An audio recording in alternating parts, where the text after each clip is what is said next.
Talentsoft est né il y a 10 ans, suite à un constat assez simple. Les entreprises avaient entamé leur digitalisation déjà pour leurs clients. Et donc les sites de e-commerce, les applis mobiles à destination de leurs clients se sont développés durant les 20 dernières années.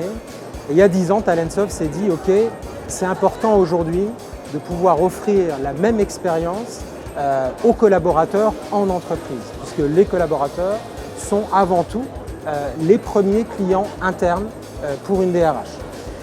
Donc, partant de ce constat, Talentsoft a décidé tout de suite de miser sur l'expérience utilisateur et donc a permis d'offrir à toutes les sociétés une plateforme digitale pour leurs collaborateurs, à destination de leurs collaborateurs, qui leur permettent de gérer leur RH au quotidien, qui permettent à un collaborateur d'avoir un accès à une plateforme directement sur Internet, directement depuis un device, un mobile, un smartphone, une tablette, et de pouvoir réaliser son entretien d'évaluation, de pouvoir réaliser un cours de e-learning, de pouvoir également, pourquoi pas, envisager une mobilité professionnelle, avoir accès aux offres d'emploi qui sont ouvertes au titre de la mobilité interne.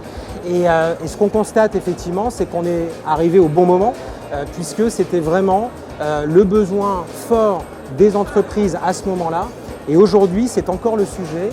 Toutes les entreprises ne sont pas encore arrivées à cette digitalisation, qui peut être d'ailleurs soit partielle selon les entreprises ou soit totale. Donc il y a un effet soit Big Bang, soit un effet Quick Win.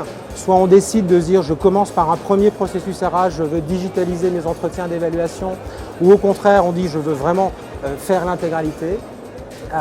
Et c'est vrai que il y a une autre question qui se pose aussi chez nos clients, c'est qui porte ça en interne? Alors, on a parlé beaucoup des RH, mais il y a aussi la DSI qui est toujours bien sûr présente. Et c'est vrai qu'aujourd'hui, on constate un rapprochement des deux fonctions, DSI, DRH. Il y a le SIRH qui est au milieu, la fonction SIRH qui est au milieu, et puis on entend parler bien sûr en ce moment des Chief Digital Officers qui sont ni DRH ni DSI, mais qui viennent à un moment donné prendre le sujet de la digitalisation au sens large du terme, donc aussi bien pour les clients externes que pour les clients internes.